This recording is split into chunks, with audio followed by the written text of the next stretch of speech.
Well, hello everybody. It's Josh with Talk About Trek, and I am back again today after just finished binging season 2 of Star Trek Prodigy. That is 20 episodes, each at about, what are you looking at? 23.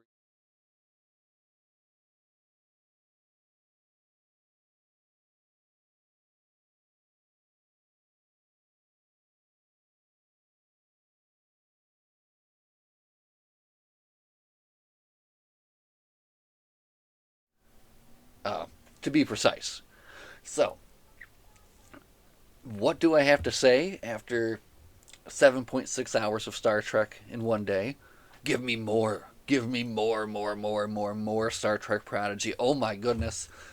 Whoever is out there that is in charge of this, greenlight season 3 now, right away, because I need to take it and inject it straight into my veins as soon as possible. Now, to preface this, just in the past 2 days, I have watched all of season 1 of Prodigy. So just in this, past 48 hours or whatever, I have been fully immersed in this world.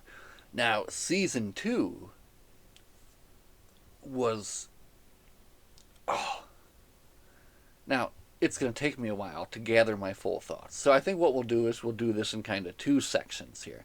I will give my thoughts, and then I will say leave if you don't want to be spoiled, and then I will talk about all the things that just kind of blew my mind. And we can't go on for too long because honestly, there's just too much up here. Like I could go on for forever, but I think we'll have to make this kind of a multi-part thing even because there's just too much to talk about. And I have 7.6 hours of Star Trek in my brain, and I've just got to get some of it out there right now. Non spoilery thoughts. This is probably one of the best seasons of Star Trek that's been put out, I don't know, in years. Just as far as the overall quality of each episode, the way that it's an overarching story that builds, but then you still have the little bottle episodes that kind of, fill in the space and keep the story going. It's your continuation of the Voyager story. It's your continuation of Janeway's story and so much more. And it's a different look at Star Trek again with these kids, with these new crew. It's just something else. Season 2 introduces a new character, Majel, Vulcan, who joins the cast and joins the main crew as well, and she's tremendous. Um, Admiral Janeway is tremendous. John Noble, who plays the Diviner in season 1, is back in this season as well. Uh, Sentia, the villain of the season, very well done. I I honestly I can't think of a single thing that made me upset. There were surprises, so many surprises, uh, throwbacks, lovely throwbacks, callbacks, call outs to things that are just wonderful. So I really was. I was just enthralled. I sat enthralled. I started today, early today. Let me see. I would say we started at like 11. We would do like 3 or 4, get up, do some chores, do a few more, get up, do some laundry, feed some kids, do some cleaning, this, that, and the other, trying to mix in some productivity with continually watching cartoons all day long on a Monday as an adult with a job and children and a family and all that. But I did it. I was very productive. I got laundry done. I got dishes done. You just got to take little breaks here and there. And I still watched 7.6 hours of Star Trek today. Oh, so tremendous. Final thoughts before we go to spoiler territory, which is going to get just completely off the rails, where I'm just going to start screaming about things that excited me about what I saw. And it won't be coherent at all. The coherency will come in another video. This video is about sheer excitement, raving excitement. I forgot what I was going to say. Final thoughts. Star Trek Prodigy Season 2. Um, it is it is almost like, for me, well, because of the way I watched it, like you're watching some gigantic epic. You've got this giant long epic movie that comes in two parts. You got part one, episodes 1 through 10, and it tells this story in this arc, and it kind of comes to this conclusion. And then you've got part two, 11 through 20. And it just kind of goes together as this giant movie. And being able to skip the opening and skip the credits and just to continue on with these episodes one after the other, fantastic. Just a joy to be able to do that. And listen, I love the credits and I love the intro, and I watch those all the time. But being able to watch it this way is it's just beautiful. Speaking of beautiful, the art in this series is so beautifully done. The ships, the way space looks, everything, the character models. I mean, at first they did look different, but I grew to love each and every one of them, honestly. And even the new ones, which I will talk about soon. So, non spoilery, if you don't want to know anything else about season 2, and you do not want to be spoiled going in. You want to go in knowing nothing, which is like the best way. And props to the community of Star Trek Prodigy, because this information was all out there, and I didn't catch a hint of it in all this time. So, that's wonderful. Anyway, red alert, shields up, go away if you don't want to be spoiled. Holy moly, what the heck? Oh my goodness. Look, I had these all guys, they were all on the couch with me too when I was watching. We was all watching together, and it was like, we was hanging out watching together. What a time. What a day. What a show. Like, this thing blew my mind and sent it through a wormhole in a temporal flux, and oh my god, it was just so good. I have actually too much to say, and I think I just want to hit what I think were the high points for me.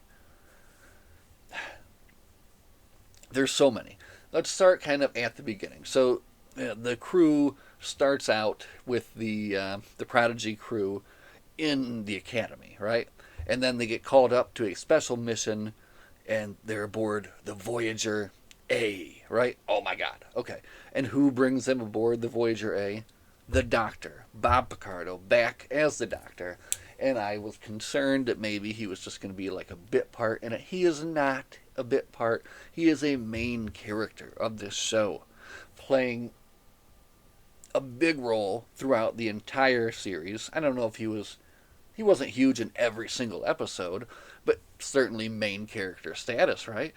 So this is his continuation, the canon continuation of the Doctor's story in Star Trek here in Prodigy Season 2, and it's awesome. He is as funny as ever, as witty as ever, and I mean, just so many like callbacks and things that just reminded me of the time spent watching Voyager. So right away from the get-go, boom, you've got the Doctor back, and it's fantastic.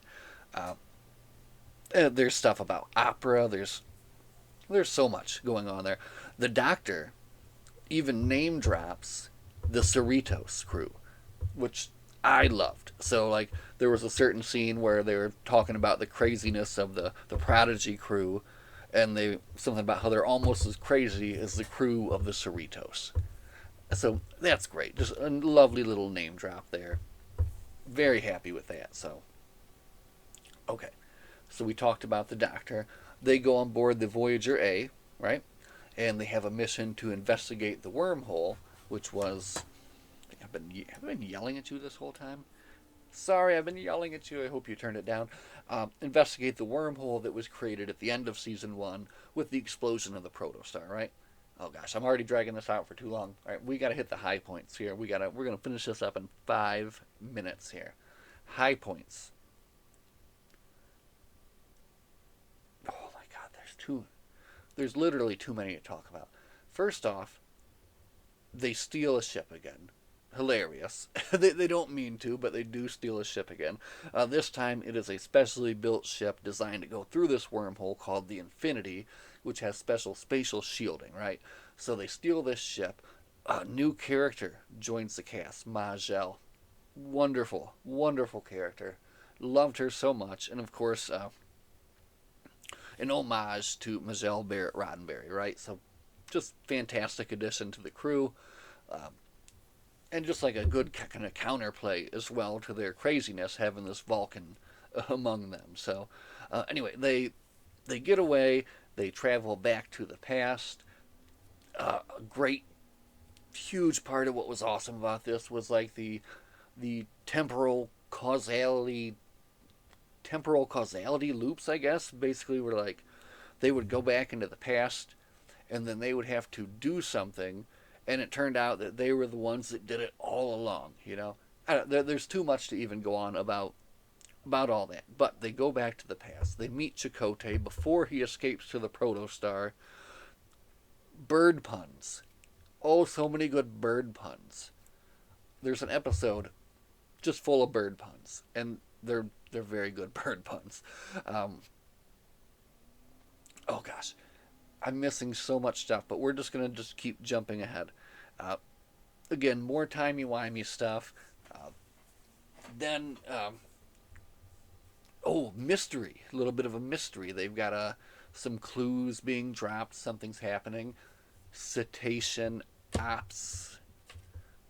This season really goes and dives into cetacean ops. For the first time, you get to, well, not for the first time. Lower Decks showed it, and it's been talked about, before, but this is the first time you really get to see and experience cetacean ops. It's a big deal, and it comes around more than once, and that's exciting to me. Cetacean ops. If you don't know what that is, watch my video on cetacean ops. It's good. Cetacean ops. Oh my gosh, cetacean, so good. Whales piloting. All right. Anyway, so that gets us kind of close to maybe the midpoint of the season, and I think maybe it's about then when it's revealed that the person sending all these clues was not Chakotay, as they originally thought. However, it was someone else. It was none other than our good friend Will Wheaton, Wesley Crusher, to returning in a big way to Star Trek. And again, I am saddened that Playmates discontinued that line, and I hope that somehow through the excitement of the internet and this show and myself, we can inject Playmates with some kind of energy so that they will continue this fantastic line of toys, so I can please have my Wesley Crusher Traveler version toy. Because, oh man, first off, just great to have Wesley Crusher back, right? And not just like as a one-off, but now I dropped my Star Trek arm pillow.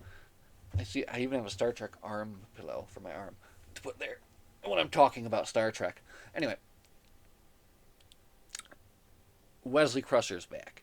Wesley Crusher, of course, is a traveler. We saw him last in Picard, where he kind of came and it was so great to see him there too, and just got to see kind of like a little bit of what he's been doing in the galaxy. Right now, you get to see so much more, and it's so good. It's so fun to see him just kind of back in his prime in action, and just does a great job. So I loved how he looked. I loved the character design that they went with for him, and just played a huge part in the story, and everything that he was doing, and I guess involving the travelers and the supervisors. That was just such a fun part of the story. And then also just that he was sort of like along this kind of path, that he knew what was going to happen and was kind of just following along and doing the right things. Like that was really cool too. I love how that went down. Oh my goodness, we're nearly out of time. Wesley Crusher, that was exciting. Dr. Crusher even came back for a couple of cameos. The whole thing was just, it was just a dream, really. Uh, I'm going to have to watch it a little bit slower now, and I definitely need to go and kind of read about the episodes too. Go back, go onto the Reddit, read about the episodes on the Star Trek Reddit, read what other people noticed, little things like that. There are so many little details that I saw that were lost in just the rush of the so much. Oh my God, there's so much Star Trek in my brain right now, and I couldn't nearly. I don't, there was so much to take in. I'm sure that I've missed a lot, and I couldn't nearly talk about it all in one video here tonight at one time. Um, it was just too amazing. Um, the ending was spectacular. The journey was spectacular. Getting to see all these characters again, they just did so well in, I don't know, in combining. I also, in the way that they combined this story with going into the beginning of Picard. And oh man, that was another amazing part of this. And that this basically, the when this story ends and all the good things are kind of winding up here for the Prodigy crew, they've saved the day. And again, I'm not going into the whole story here about, oh, my hair, it's crazed, about how they saved the day today, but I don't have a good. And they save the day. They return the temporal anomaly to where it should be, right? So like that all just worked out fine. Here, we got something here to watch while we're kind of finishing this up here. Wait, here we go. All right, they save the day.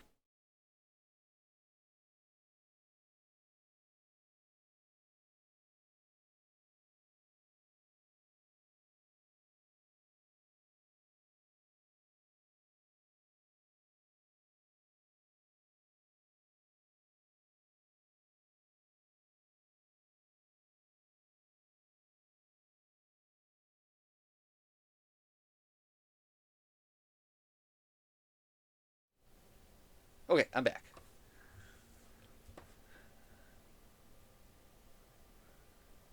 So anyway, you save the day, right?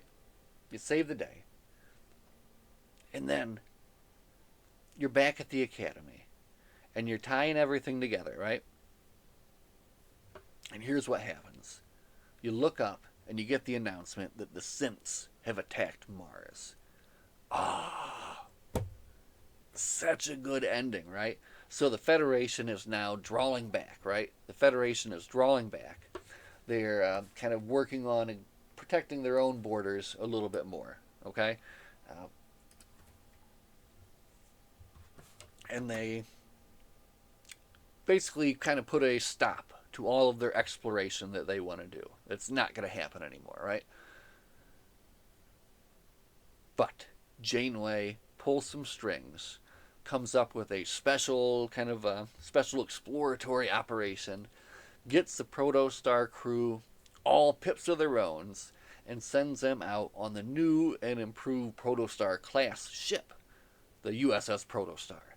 So now they're sent off on their own mission of exploration with their proto drive, uh, with hologram Janeway, and oh man, the uniforms look fantastic. Everything looks so good.